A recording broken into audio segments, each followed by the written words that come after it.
Tell your story on True Talk with Mimi. Hi guys, welcome to yet another exciting episode of True Talk with Mimi. And I remain your girl, Mimi.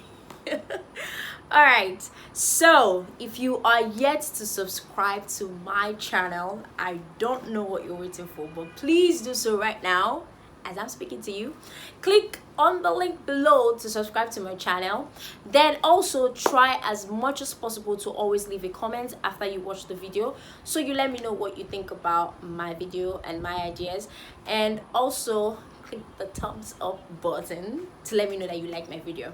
All right, so today I'm going to be talking about trust.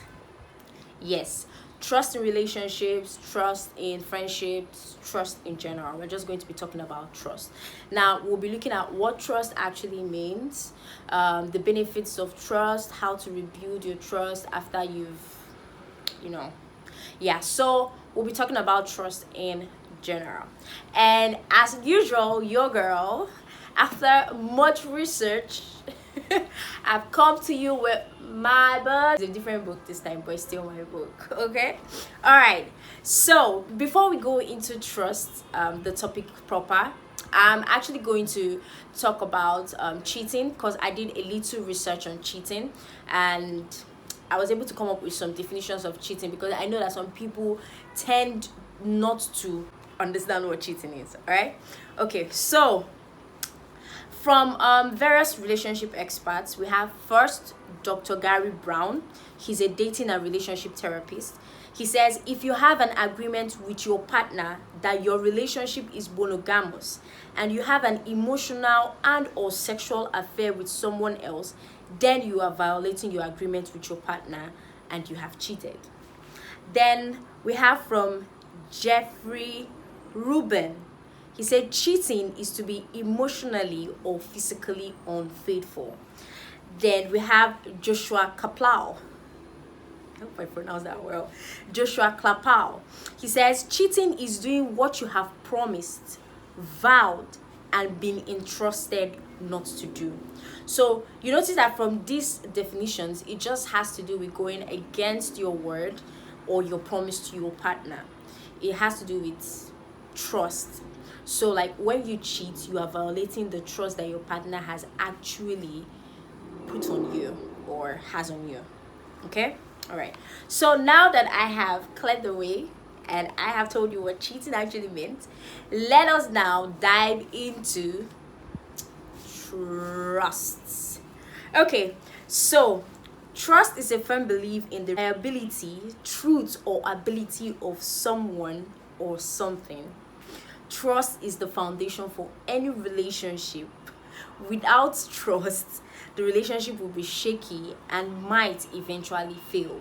I've heard people say, hey, I don't mind if my husband cheats on me as long as I'm the number one and he's always going to come back to me. I feel like if someone cheats on me, there's no trust in the relationship, and therefore that relationship can't stand. But most people don't see trust as anything, but I see trust as a very relevant and important aspect of any relationship. Trust is the faith you have in someone that they will always remain loyal to you and love you. To trust someone means that you can rely on them and you are comfortable confiding in them because you feel safe with them. Trust is broken when a partner puts his or her own needs and desires ahead of what is best for you or your relationship. It is also damaged when partners break their promises or violate important expectations. So if you check, you see that this definition actually correlates with cheating, because it has to do with violating your promise and breaking your promise and also important expectations. Okay, all right. So now we're going to delve into the benefits of trust. So trust has several benefits and I'm going to read that out to you. First off, trust gives reassurance. When you trust that your partner loves you no matter what, then you have the reassurance that the relationship will survive even if you have arguments or fights, your relationship is more robust than a disagreement. So if you trust your partner, even if you quarrel, you just know that our relationship is solid enough to take this disagreement. We just disagree because we have different points of view, but once we are able to agree, then a disagreement is nothing. Like, our trust is stronger, our relationship is stronger than that disagreement. Okay. Then 2, you have trust helps to heal hurts. You hear, when you get hurt in your relationship from a misunderstanding, different expectations, or unmet needs, trust enables you to heal and to forgive. Okay. Yeah. Then you have you cannot love without trust. Like I said earlier, trust is the foundation of every relationship. Without trust, there's no love. So if you love your partner, you should be able to trust your partner no matter what. So if you don't trust your partner, then there's every possibility that the love is not there, because you don't feel secure. You don't feel secure in that relationship, so you might have difficulty having a full, like, giving your partner full attention and love. All right. Then you have trust helps overcome obstacles. When you trust your partner, you know you are their priority. They have your best interests at heart. When differences or challenges may occur in your relationship, you know that you can overcome the problem together. Okay. So trust actually helps you overcome obstacles, because you know that there's someone behind you, there's someone supporting you. Then we have trust helps you give your partner room. So when it comes to trust, giving your partner room, sometimes your partner doesn't want to spend time with you. Yeah, there are times when we want our own, like, we want our alone time. Everybody wants some time alone, some time to think for themselves. Trust actually helps you give your partner that space and that time that he or she requires, without thinking that they're doing something else behind you. That is trust. Okay, so trust gives you that. We are now going to look at what trust looks like in a relationship. So first off, there's open conversations. You are both willing to let your guard down. You're both willing to share your secrets. There's no secrets. We talk about everything. You get. So for me, I know I'm a talkative. So I talk and I talk and I talk and I talk and I talk a lot. So if you are in a relationship with me, if you ask my ex, yeah, he will tell you that I talk a lot. I think I made his ear bleed at some point. But I love talking. I love communicating. I love letting my partner know what I'm like, every situation, what I'm thinking. I just like saying it out, because I want to communicate with you so you know exactly where I stand in situations. You get me? Yeah. So open conversations. You are each other's priority, which means you both put each other's needs and interests first. Then you maintain eye contact. So it says, if you can look into each other's eyes while talking, it shows you both have nothing to hide. So I actually have something to say about this. Now, from my first episode, I talked to you guys about my abuse experience. Now I had to master the art of lying with my ex, because with lying, for someone to know you're lying, you don't look them eyeball to eyeball. But I had to master looking him eyeball to eyeball and lying him straight to the face. But I'm not saying I'm a liar. I'm not saying that looking you in the eye means I'm lying to you now. Okay, I'm just saying that maintaining eye contact is actually a sign of trust, but I don't think it's really an important sign, because some people could master the art of eye contact while lying, just like I did, and you might not know, but we hope God helps us. All right. Then listen actively. If you both listen intently, then it shows love, it shows care, and it shows respect. Okay. Physical intimacy. Now, when I first saw this physical intimacy, what came into my mind was this sex. But on reading their point, I noticed that it's the little things, not exactly sex, it's the little things we do that shows how strong the bond is. Is the holding of my hand, putting your hand around my waist, hugging me in public. Like me, I can hold my spouse's hand, I can hug you in public, I can actually give you a peck in public. I'm not sure I can kiss you in public yet, but I can hug you, I can hold your hand, you get. And I like that. Yeah, physical intimacy also shows that there's trust in relationship. Admitting mistakes, like you are both honest about the mistakes and don't cover them up with excuses or explanations. You own up to your mistake. Then mingling with family and friends. If you both enjoy mingling with each other's family and friends, then it shows you both have good intentions.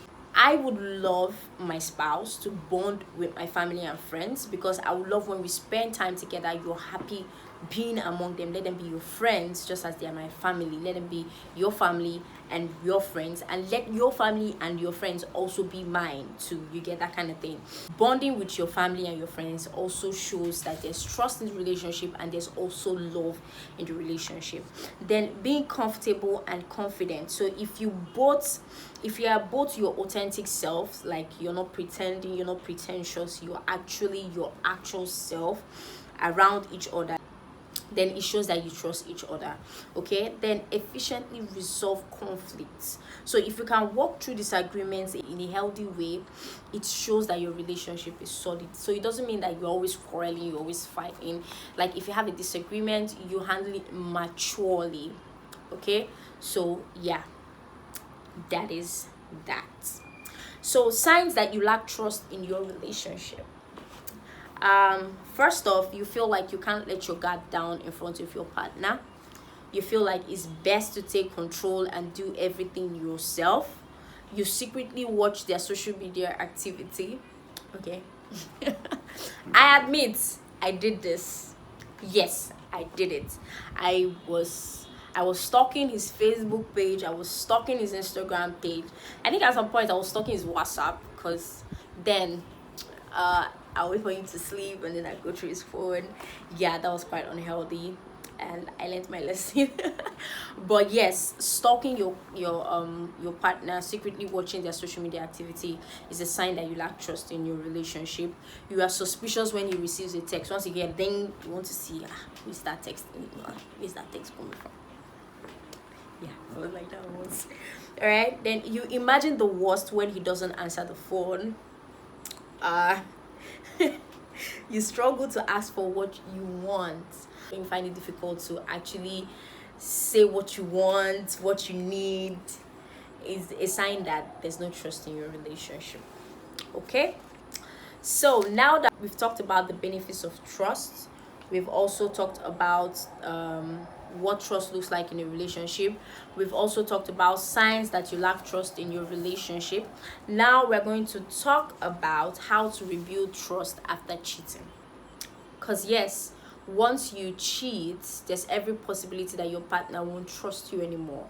But if your partner is willing to make the relationship work, because it actually takes the two of you to make the relationship work, then these are the possible ways to rebuild trust in your relationship. So first off, you have to take responsibility for your behavior. Don't make excuses. Actually own up to the fact that you made a mistake and you did something that your partner wasn't okay with. So you should own up to your mistake, take responsibility for your behavior. Secondly, you have to reflect on your behavior. Let it be that you have reflected, you have checked, and you know that this thing I did was actually wrong. So you should be able to reflect on your behavior and accept that what you did was wrong. Then you have to understand why you cheated.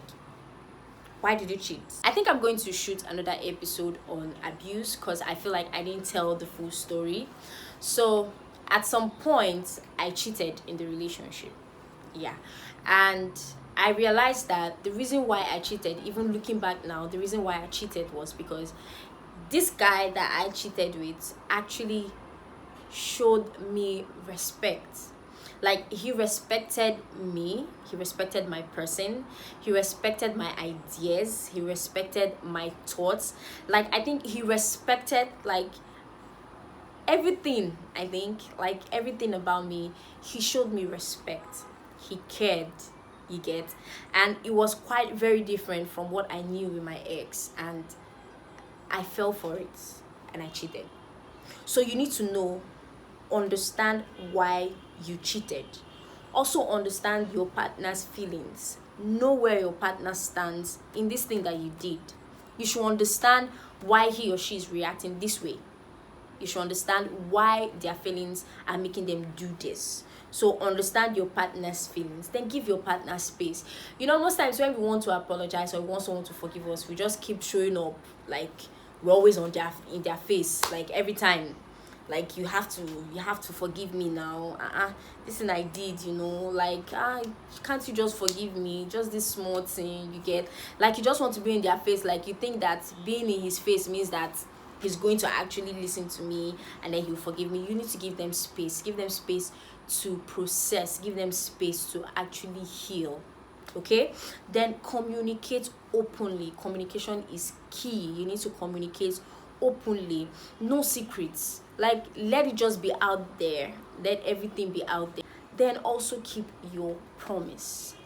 Once it is decided that this is what we're going to do in this relationship and you promise that you are going to do it, try as much as possible to keep your promise. I'm going to leave you with this: the both of you need to be willing to build a new relationship, because it's possible to build a relationship from, like, you can decide to start over, but both of you have to be willing to do that. If you are not willing, or if your partner is not willing, it won't work. So it's best you just break up and move on. But if you both are willing, then you can build a relationship. You can work towards building a better relationship. So with these few points of mine, I hope I have been able to help you understand what cheating means, what trust means, what the signs of having trust in your relationship looks like, what the signs of lacking trust in your relationship looks like, also how to rebuild trust in your relationship, and the benefits of trust in relationships. So please let me know what you think in the comment section below. Also, thumbs up, please click the thumbs up button, subscribe to my channel. You can also give me ideas. Let me know the kind of topics you like me to talk about, what you would like me to post on my YouTube channel, and I'll go ahead and do that. All right, don't forget, we are still taking stories. If you have any story at all that you like to share with us, even if you want to remain anonymous, I can share the story, but I won't put your name. But if you want to be featured on the YouTube video, please send me a message on Instagram, on WhatsApp, or on Twitter. I'm going to leave the handles below in the video. Let me know what you think. Thank you so much, guys, for your support so far. I love you all. Have fun.